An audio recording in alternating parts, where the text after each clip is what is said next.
आज शेखावाटी के दौरे पर रहेंगे। सीएम चुरू, झुंझुनू और सीकर के दौरे पर रहेंगे। सीएम सुबह 11 बजे चुरू के सालासर बालाजी मंदिर में पूजा अर्चना करने के साथ ही साथ अवधेशानंद मिशन द्वारा आयोजित राम कथा में भी शिरकत करेंगे। दोपहर 12:30 पर यानी 12:30 बजे सीएम झुंझुनू के मंडावा पहुंच जाएंगे। झुंझुनू के मंडावा में पर्यटन कॉन्क्लेव हवेलियों से हरियाली कार्यक्रम में शरीक होंगे। इसके साथ साथ सीएम दोपहर 2 बजे करीब मंडावा से रवाना होकर सीकर के रामगढ़ पहुंचेंगे।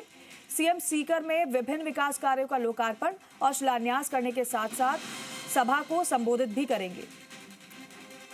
तो शेखावाटी के दौरे पर मुख्यमंत्री भजनलाल शर्मा कॉन्क्लेव में शामिल होंगे। इसके साथ साथ कथा में भी सम्मिलित होंगे और रामगढ़ में सौगातें भी दी जाएंगी। विकास कार्यों का लोकार्पण और शिलान्यास होगा। साथ साथ सालासर बालाजी मंदिर में पूजा अर्चना भी की जाएगी। मंडावा में पर्यटन कॉन्क्लेव है, उसमें मुख्यमंत्री शामिल होंगे और सीकर में विकास कामों की सौगात भी देने वाले हैं। चुरू, झुंझुनू और सीकर के दौरे पर मुख्यमंत्री भजनलाल शर्मा।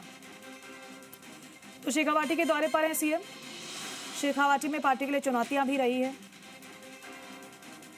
और ऐसे में विकास कार्यों की बात सरकार कर रही है, तो विकास के जरिए जनता के दिल में जगह बनाने की कोशिश भी है और दूसरी तरफ विकास को रफ्तार देने की कवायद है। बाबूलाल धायल हमारे सहयोगी फलार पर जुड़े हैं। बाबूलाल, किस तरीके से देख रहे हैं मुख्यमंत्री के शेखावाटी के दौरे को?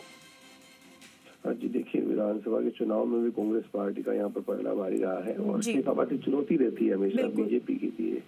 आपने बिल्कुल ठीक फरमाया। तो आज मुख्यमंत्री की कोशिश यही है कि वो हर वर्ग से मुलाकात भी करेंगे, जनता को संबोधित भी करेंगे, अपना रिपोर्ट कार्ड भी पेश करेंगे और जिस तरह से कांग्रेस इस वक्त हमलावर है, सरकार को घेरने में जुटी है, तो उसका भी वो कड़ा जवाब देने की कोशिश करेंगे। 3 दिनों का दौरा बहुत ही महत्वपूर्ण और जो दौरे की शुरुआत हो रही है वो पहले सालासर से होगी, जो कि सुजानगढ़ विधानसभा क्षेत्र का हिस्सा है और बहुत ही प्रसिद्ध बालाजी महाराज का यहाँ पर मंदिर है।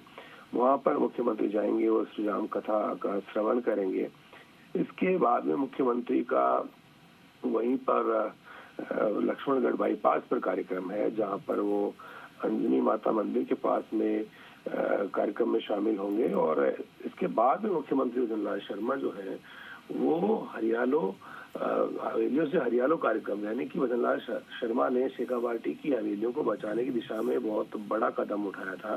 जो हेरिटेज हवेलियां हैं उनकी तोड़-फोड़ पर रोक लगा दी सरकार ने और उनका अस्तित्व बचाने के लिए सरकार बहुत कुछ कर रही है। और अभी जहां भी प्रवासी राजस्थानियों के सम्मेलनों में मुख्यमंत्री भजनलाल शर्मा जा रहे हैं, तो वो यही कह रहे हैं कि आपकी हवेलियों को बचाने के लिए सरकार जो भी हर संभव कदम उठा सकती है वो हम उठाने की कोशिश करेंगे और हवेलियों को बचाएंगे। तो ये मंडावा में एक कार्यक्रम होगा और वहाँ पर जो हेरिटेज को बचाने से जुड़े हुए जो लोग हैं वो भी इस कार्यक्रम का हिस्सा होंगे।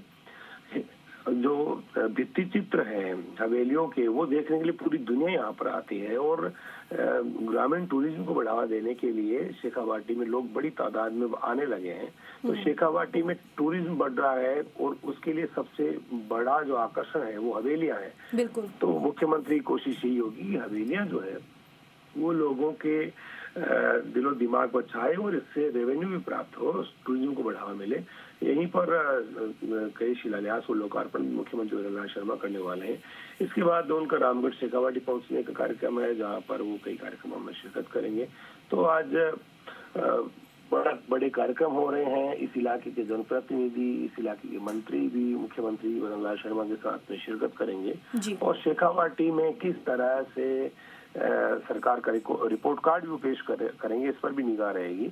लेकिन आगामी दिनों में जब चुनाव होंगे स्थानीय निकाय के और पंचायती राज के, तो उसको भी फतह करने का इरादा है बीजेपी का कि वो कांग्रेस पार्टी को आगे नहीं निकलने देना चाहेगी और शेखावाटी की जनता को भाजपा से और ज्यादा करीब लाने की कोशिश करेगी ताकि बीजेपी के सामने मुश्किलें ना हो। जी ठीक है बाबूलाल, बहुत शुक्रिया जानकारी के लिए। कार्यों को अब तेज गति से कराया जा रहा है।